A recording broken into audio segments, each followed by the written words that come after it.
नदी में क्वेश्चन पूछ रहे हैं, नदीम इज आस्किंग के मेटेरियलिस्ट और कैपिटलिस्ट ये दो अलग-अलग चीज़ें कैसे हैं? और मटेरियलिस्ट क्या होता है? और इसमें वर्ड कहाँ आया था मेटेरियलिस्ट के, जैसे अब अमेरिकन रिवॉल्यूशन में जब हम पढ़ रहे थे, मतलब ये आपके उसमें नहीं आया था हिस्ट्री वाले में, वर्ल्ड हिस्ट्री वाले में आया था, लेकिन अब क्वेश्चन पूछ लिया है तो जानना भी ज़रूरी है। तो सुनिए, मटेरियलिस्ट वो बंदा होता है जो इस वर्ल्ड की लग्ज़रीज़ के बारे में सोचता है, बियॉन्ड दिस वर्ल्ड नहीं सोचता है। इसको अगर आप कनेक्ट करते हैं अध्यात्म से, स्पिरिचुअलिटी से, तब आपको एकदम समझ में आता है। जैसे एक बंदा दुनिया, अब अगर इस्लामिक उसमें समझना चाहो तो ऐसे समझो कि जो बंदा आखिरत के बारे में सोच रहा है, ठीक है? एक बंदा आखिरत के बारे में सोच रहा है, हेयर आफ्टर, ठीक? और एक बंदा सिर्फ़ इस दुनिया के बारे में सोच रहा है। इस दुनिया की गेन्स, इस दुनिया की लग्ज़री, इस दुनिया में ये पैसा चाहिए, ये चाहिए, वो चाहिए, 2 तरह से सोचता है आदमी ना। तो जो बंदा इस दुनिया के बारे में सोचता है, इस दुनिया की गेन के बारे में सोचता है, इस दुनिया की लग्ज़रीज़ के बारे में सोचता है, मटेरियल चीज़ों में जिसको सुकून मिलता है, और ले लूँ और खरीद लूँ, ये ले लूँ, वो ले लूँ, ये ब्रांड, वो ब्रांड, ये मेटलिस्ट आदमी होता है। समझ में आ गई बात? और वो मेटलिस्ट लोगों को फिज़िकल वर्ल्ड से ज़्यादा अटैचमेंट होता है। एम्पैथी, सिम्पैथी, गेन इससे सबसे कोई ख़ास मतलब नहीं होता।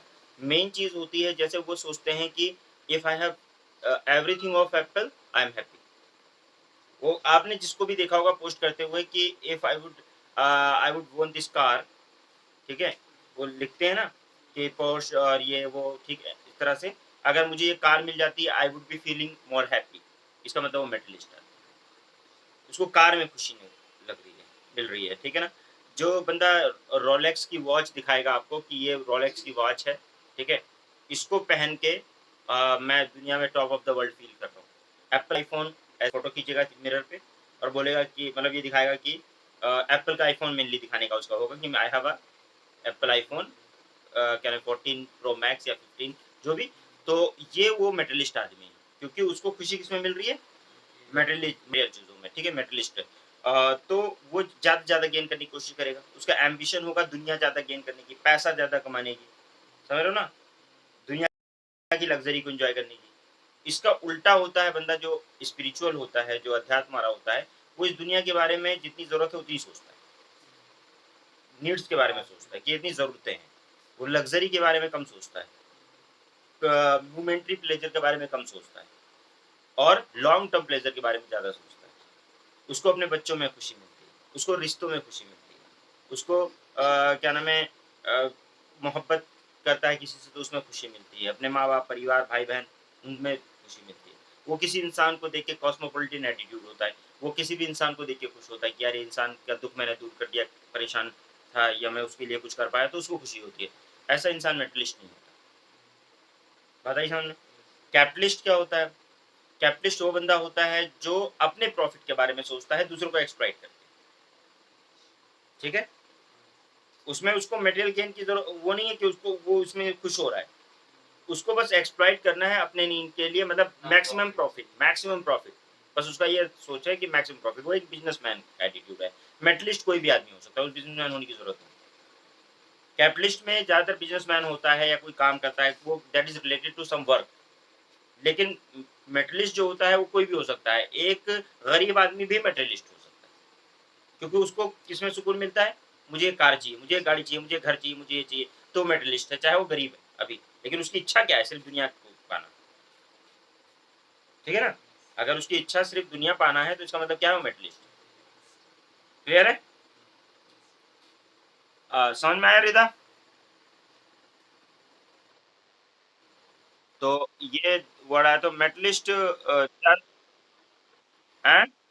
क्या?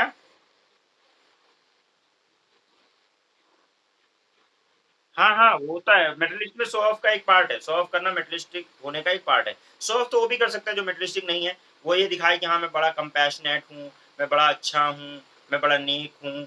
तो वो भी कर सकता है, शो ऑफ तो दोनों कर सकते हैं। लेकिन मेटलिस्ट चीज़ों में क्या है, शो ऑफ ज़्यादा होता है। लेकिन एक भी बात और देखो, हाँ, उसमें मेटलिस्ट उसमें भी आ जाता है कि जिसे बहुत अच्छा और वो जो दिखाना चाहता है, वो एक्चुअल में इस दुनिया के बारे में सोच रहा है कि मुझे लोग अच्छा कहेंगे। तो वो भी मेटलिस्ट ही है। ठीक है। तो शो ऑफ की ज्यादा बात आती है, जाहिर सी बात है, और उसमें इंटरनल सेटिस्फैक्शन की ज्यादा बात आती है स्पिरिचुअलिटी में, वो अंदर से सेटिस्फाई होने की, वो बाहर लोगों को इन्फ्लुएंस करने में लगा रहता है। कौन? मेटलिस्ट आदमी, कि उससे दूसरों के लिए, वो एक्चुअल में खुद नहीं जी रहा है, वो दूसरों के लिए जी रहा है।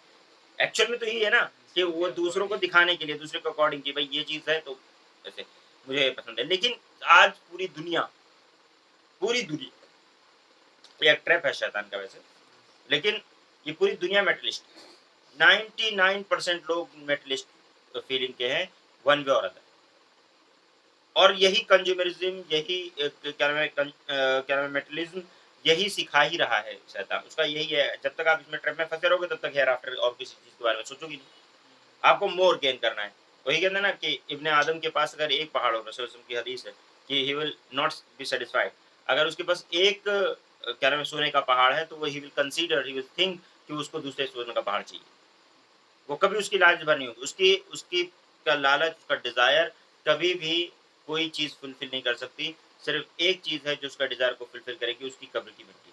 वो कहा जाता है यही एक चीज है जो उसको डिजायर को फुलफिल करेगी, यानी जब तक वो कब्र में नहीं चला जाएगा। अल्हाकुमुत तकासुर हत्ता जुर्तुमुल मकाबिर कल्ला सौफा तालिमुन सुम्मा कल्ला सौफा तालिमुन। ये आयत इसी के बारे में है कि तुम तब तक लगे रहोगे, इसमें भागते रहते हो जब तक कि तुम कब्रों में नहीं चले। लास्ट में भी डिजायर है। आप देखो, बूढ़े लोग हैं, बूढ़े हो गए हैं, उनका पैर लटक रहा है कब्र में, कब कब मर जाए पता नहीं है, मतलब उनका तो नेचुरल हो गया ना कि अब मर सकते हैं, वो ज्यादा लालची दिखेंगे। यू विल फील, जो लोग क्या नाम है, जो लोग अभी वो हैं, वो उड़ाने उड़ाने में लगे हैं, लेकिन बचाने में कौन लगा हुआ है? जिसके पास वक्त ही नहीं है खर्च करने का, ठीक है ना, वो और ज्यादा परेशान रहेगा। एक चीज अगर उसकी इधर उधर हो गई तो एकदम चिल्लाना रोना पड़ना शुरू कर देगा। गेटिंग? ठीक है।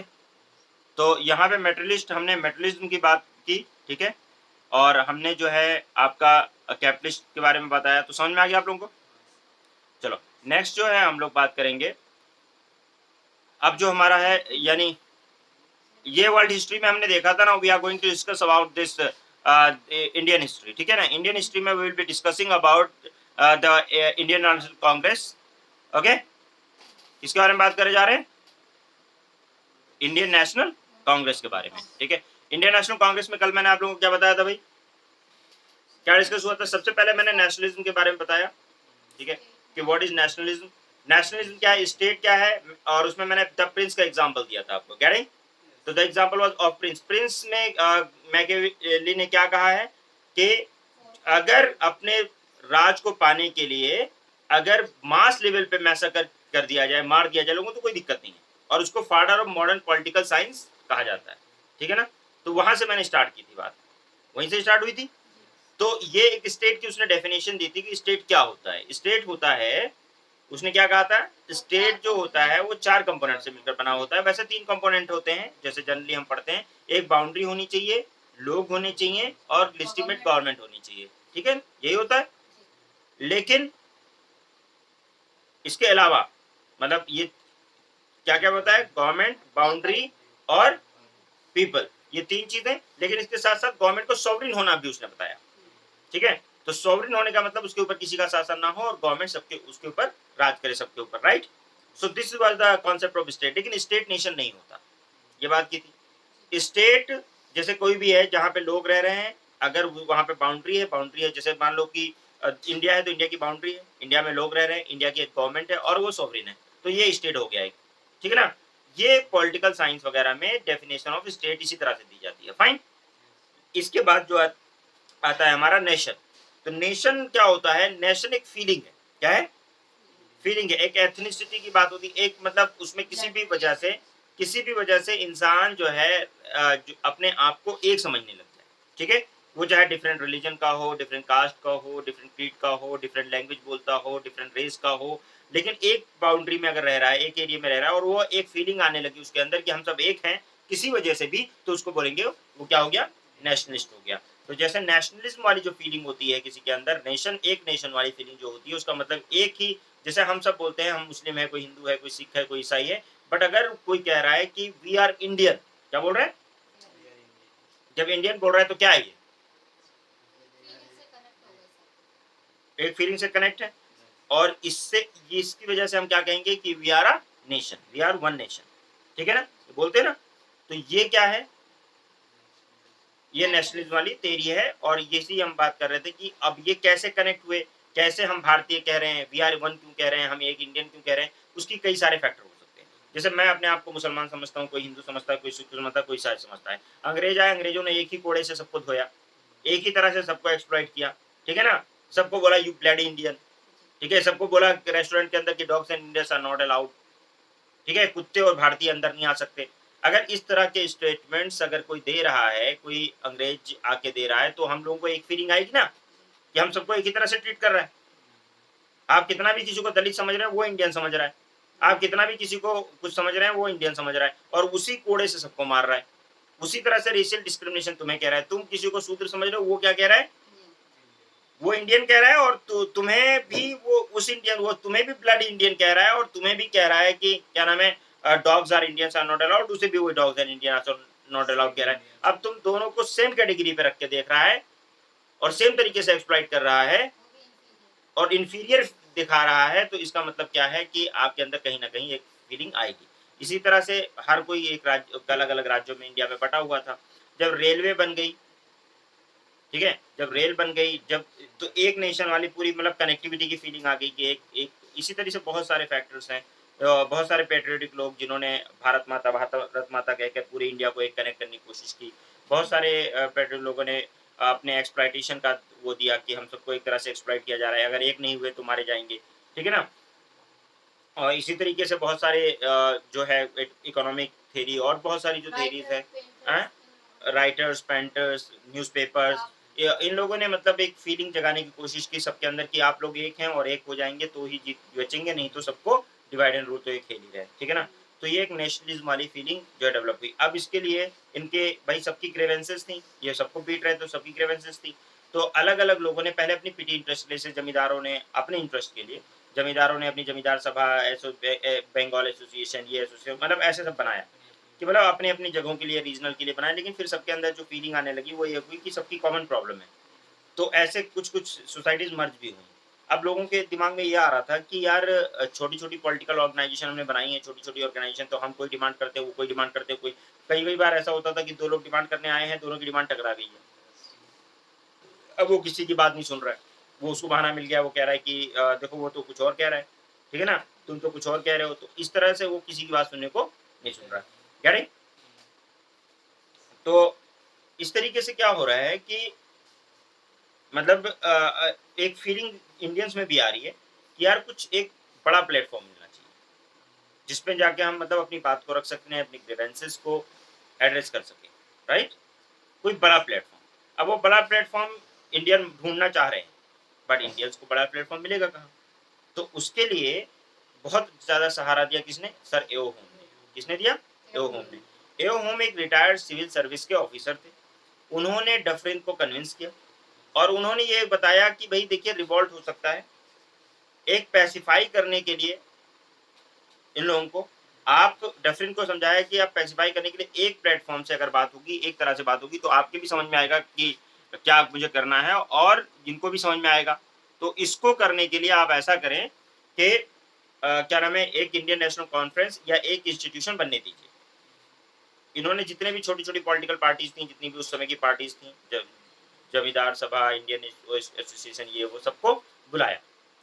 72 डेलीगेट्स ऑफ वेरियस पूरे इंडिया से मुंबई के अंदर इकट्ठा हुए, गोकुल दास तेजपाल कॉलेज के अंदर। वहाँ एक कॉन्फ्रेंस होती है जिसको इंडियन नेशनल कॉन्फ्रेंस के नाम से जानते हैं। फिर वही एक कमेटी बनती है वहाँ पे, इंडियन नेशनल कमेटी, और फिर वही बाद में बन जाती है इंडियन नेशनल कांग्रेस। और यहाँ से 1885 के अंदर एओ होम के मार्गदर्शन में डब्ल्यू सी बनर्जी, उमेश चंद्र बनर्जी को चेयरमैन बनाया जाता है। क्या बनाया जाता है, चेयरमैन, प्रेसिडेंट बनाया जाता है ऑफ इंडियन नेशनल कांग्रेस, पहला प्रेसिडेंट। और डफरिन उस समय गवर्नर जनरल है, वो भी उसको रोकते नहीं है, ठीक है। और ये इंडियन नेशनल कांग्रेस बन के तैयार हो जाती है। इन्होंने एक डिसीजन लेते हैं इसमें कि इंडियन नेशनल कांग्रेस जो है उसमें हम लोगों को जोड़ेंगे। एक एक साल का दिसंबर के में हर साल अलग अलग पूरी कंट्री में अलग अलग स्टेट्स में मिलेंगे, कॉन्फ्रेंस करेंगे, उसमें अपने एजेंडाज डिसाइड करेंगी कि हम क्या करना चाह रहे हैं, हमें क्या करना है। प्रेसिडेंट साइन जो अप्रूव कर देगा उसको एजेंडा अप्रूव हो जाएगा। 1 साल तक हम उसी पे काम करेंगे। और प्रेसिडेंट जो होगा जिस स्टेट में कॉन्फ्रेंस होगा उस स्टेट का प्रेसिडेंट बंदा नहीं बनेगा। प्रेसिडेंट मतलब कांग्रेस का प्रेसिडेंट नहीं बनेगा, ठीक है। तो इस तरीके से इन लोगों ने एक सिस्टम बना लिया, ठीक है। और इस सिस्टम से आपको आगे देखने को मिलेगा कि इसकी वजह से बड़े बड़े कॉन्फ्लिक्ट होंगे कि हमारा प्रेसिडेंट होगा। जब नरम दल और गरम दल वाली बात आएगी तो वो जब 2 दलों में कांग्रेस बटेगी, जिसमें हम लोग कहेंगे एक्सट्रीमिस्ट और मॉडरेट कहा जाता है। आप लोगों ने बचपन में नरम दल गरम दल बहुत सुना होगा। नरम दल मतलब जो है वो मॉडरेट को कहते हैं और गरम दल कहते हैं एक्सट्रीमिस्ट को। एक्सट्रीमिस्ट में से क्या नाम है, लाला लाजपत राय, ठीक है, क्या नाम है, बिपिन चंद्रपाल और बाल गंगाधर तिलक, अरविंदो घोष, ये सब जो है एक्सट्रीमिस्ट में थे, जो गरम दल वाले में। बाकी केटी तेलांग, आपका बदरुद्दीन तैयब जी, फिरोजशाह मेहता, गोपाल कृष्ण गोखले और ये आपका डी वाचा, ये सब जितने भी थे, और आपका दादा भाई नेहरू, ये सब मॉडरेट लीडर्स में आते हैं। तो इनका मॉडरेट वाला शुरू का फेज रहा है। और इसके बाद में फिर ये एक्सट्रीमिस्ट लोग जो थे वो इनकी जो जो भी काम ये करते थे इससे सेटिस्फाई नहीं थे। कौन नहीं सेटिस्फाई था? मॉडरेट लोग, एक्सट्रीमिस्ट लोग। और जब ये सेटिस्फाई नहीं थे तो इन्होंने सोचा कि हमारी तरह से बात होनी चाहिए, हमारा प्रेसिडेंट होगा तो हमारी बात सुनेगा। तो अपना प्रेसिडेंट बनवाने के लिए परेशान थे। मॉडरेट लोगों की मेजोरिटी थी लेकिन, तो वो उनका प्रेसिडेंट बनने नहीं दे रहे थे। और इसी वजह से इन दोनों में गल्फ पैदा हुआ, कन्फ्लिक्ट पैदा हुआ जब बंगाल पार्टीशन के टाइम पे। जब बंगाल पार्टीशन होने लगा 1905 के अंदर, आपको बताऊंगा आगे, तो उस समय इन लोगों के अंदर बहुत बड़ा गल्फ पैदा हुआ। और गल्फ पैदा हुआ ऐसा कि दोनों में लड़ाई हुई जबरदस्त। और आपको मैंने बताया था चप्पल जूते चले थे, फिरोजशाह मेहता के ऊपर जूते फेंक के मारा स्टेज पे लोगों ने और लोगों के ऊपर। इसीलिए लाल बहादुर बाल गंगाधर तिलक को ये एंट्री नहीं दे रहे थे बाद में कांग्रेस में। फिर इसके बाद उन्होंने भी शांत हो गए, ठीक है जाओ जो करना है करो। फिर पुलिस वालों ने बड़े बुरी तरह पीटा। तो वो सारा चीज मैं बताऊंगा आपको कि कैसे कैसे हुआ था। और उसमें जो है क्या कौन सही था कौन गलत था उस समय हम डिसाइड करेंगे। उसमें सूरत स्प्लिट 1907 का बहुत फेमस है। लेकिन ये कांग्रेस बनने के बाद कांग्रेस ने काफी सारे काम किए हैं और उसमें उसने बहुत सारी डिमांड रखी है, कुछ पॉजिटिव भी हैं कुछ। कांग्रेस के अचीवमेंट्स देखने हैं तो सबसे पहले आपको देखना पड़ेगा कि इंडियन काउंसिल एक्ट ऑफ 1861 उसमें क्या हुआ था। उसके बाद में फिर इससे हम कंपेयर कर सकते हैं कि कांग्रेस बनने के बाद जब कांग्रेस बनी तो उसने 1892 वाला जो एक्ट आया, इंडियन काउंसिल एक्ट 1892, तो उसमें क्या क्या इनकी डिमांड एक्सेप्ट हुई और क्या चीज़ें हुई। तो जैसे आपको याद होगा कि इंडियन काउंसिल एक्ट 1861 में वाइसरॉय नॉमिनेट करता था some of the Indian as a non official member of his expanded council. In 1862 lord Canning the then viceroy nominated 3 Indians to his legislative council. तो उनके लेजिस्लेटिव काउंसिल के लिए उसने क्या किया कि 3 लोगों को बनाया पहले, तो राजा ऑफ बनारस, महाराजा ऑफ पटियाला और सर दिनकर राव को, ठीक है। प्रोसेस ऑफ डिसेंट्रलाइजेशन स्टार्ट हुआ, ठीक। रिस्टोर किया गया लेजिस्लेटिव पावर को बॉम्बे और मद्रास का। उसके अलावा इस्टेब्लिश किया गया new legislative council in the Bengal North Western Frontier Province, ठीक है, यानी जो पाकिस्तान वाला एरिया है, पंजाब यहाँ पे। And empower the viceroy to issue ordinance. अब याद करो कि हमारे यहाँ ऑर्डिनेंस कौन इशू करता है, अध्यादेश कौन इशू करता है, प्रेसिडेंट करता है। उस समय का जो प्रेसिडेंट है वो कौन है, वॉइस रॉय है। तो यहाँ पे पहली बार ऑर्डिनेंस इशू किया, ये मैं ऑलरेडी आप लोगों को बता चुका हूँ। याद आ रहा है, समझ आ रही बात। अब देखिए इंडियन काउंसिल एक्ट ऑफ 1892, अब कांग्रेस बन चुकी है। अब इन्होंने डिमांड करना शुरू किया है, ठीक है। इन्होंने डिमांड करना शुरू किया तो क्या हुआ कि इंक्रीज करिए number of additional non official members in the central and provincial legislative council. अब सेंट्रल और प्रोविंशियल लेजिस्लेटिव काउंसिल में नॉन ऑफिशियल मेंबर्स की जो है ये नंबर को इंक्रीज करने की बात कर रहे हैं, ताकि इन लोगों को भी लेजिस्लेटिव फंक्शन के अंदर अपनी बात को रखने का मौका मिले और उसमें प्रोसेस करने का मौका मिले। उसके अलावा increasing the function of the legislative council, power to discuss the budget. अब यहाँ पे बजट डिस्कस करने की जो पावर है वो मांग रहे हैं। Addressing the question to the executive, यानी कि कोई भी जैसे क्वेश्चन पूछ सकते हैं, कोई क्वेश्चन जो है वो एग्जीक्यूटिव से पूछा जा सकता है, ऐसी भी पावर मांग रहे हैं। यानी कि बेसिकली बजट जब डिस्कस करेंगे, उसके ऊपर क्वेश्चन करेंगे, तो लोगों को समझ में आएगा कि बजट हमारे फेवर में है, कैसा है। जैसा कि मैं आप लोगों को बता चुका हूँ गोपाल कृष्ण गोखले के बारे में, ठीक है। उसके अलावा देखिए कुछ सम नॉन ऑफिशियल मेंबर को नॉमिनेट और बढ़ाने की बात की गई।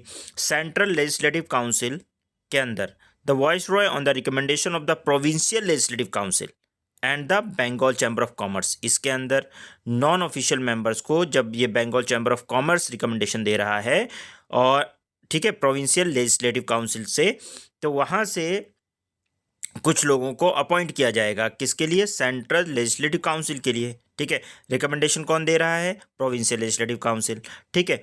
And the Bengal chamber of commerce ये दे रहा है। प्रोविंशियल लेजिस्लेटिव काउंसिल जो है the governor on the recommendation of the district board, municipalities, universities, जैसे हमारे जो है आपको पता है इंडियन लेजिस्लेटिव काउंसिल जितने भी हैं, मतलब विधान परिषद, उन सब में भी होता है ये। और उसके अलावा जो है अदर उसमें भी मतलब ये होता है। तो आपको पता है कि कांग्रेस फॉर्मेशन के बाद जो ये कांग्रेस बन गई, तो इसने डिमांड रखना शुरू किया कि भाई हमारा भी रिप्रेजेंटेशन होना चाहिए। उस समय डायरेक्ट रिप्रेजेंटेशन ये सच नहीं हो पा रहा था, तो इनडायरेक्ट रिप्रेजेंटेशन के लिए मांगा। आपको ये सारा पिछली लेक्चर में हम लोग बात कर चुके हैं ऑलरेडी, ठीक है, कि कांग्रेस का फॉर्मेशन हुआ। इनिशियली जो है कांग्रेस को ये लोग न्यूट्रल क्यों थे अंग्रेज, कि उनको लग रहा था कि हम लोग जिनको कैसे यूज़ कर लेंगे, as a safety valve use कर लेंगे। माइक्रोस्कोपिक माइनॉरिटी कहा था लॉर्ड डफरिन ने, इनको microscopic minority of the people कहा था। लॉर्ड कर्जन ने कहा था इसको कि जो है कांग्रेस जो है वो एकदम मिटने के कागार पे है, ठीक है, और मेरा एक एम्बिशन है कि मैं इसको पीसफुली इसका डिमाइस कर दूं। तो और इनकी डिवाइड एंड रूल पॉलिसी फिर आने लगी। अच्छा, इन्होंने जो है 1887 से 1888 के अंदर इनकरेज किया सर सैयद अहमद खान, राजा शिव प्रसाद, बनारस की एंटी कांग्रेस मूवमेंट भी चलाएं। तो कांग्रेस से इन लोगों को पहले तो लग रहा था कि सेफ्टी वॉल्व है कांग्रेस, लेकिन जब कांग्रेस ने एजिटेशन करना शुरू किया, डिमांड करना शुरू किया, तब इन लोगों को समझ में आया, जब इन लोगों ने ये सीट्स बढ़ाने की बात करनी शुरू करी और मतलब एक तरह से वो मांगना शुरू किया, अपना शेयर मांगना शुरू किया, तब इनको समझ